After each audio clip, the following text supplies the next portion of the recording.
Welcome to Barakah and Balance with Zulfi. This Ramadan, discover the beauty of balance.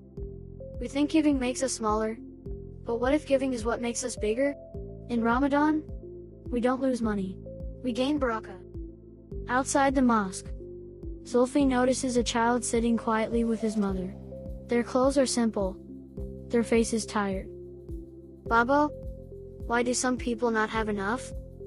At home, Zulfi sees his father separating money. If we give our money away, won't we have less? Zulfi, Allah did not make giving a loss. He made it a blessing.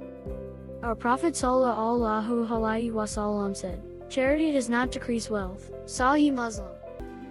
When we give, Allah replaces it with something better.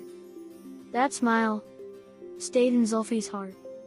So when we help people, Allah helps us. Yes, beta. Sometimes in ways we never expect.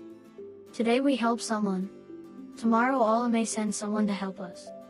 God giving is not a loss. It is an investment with Allah.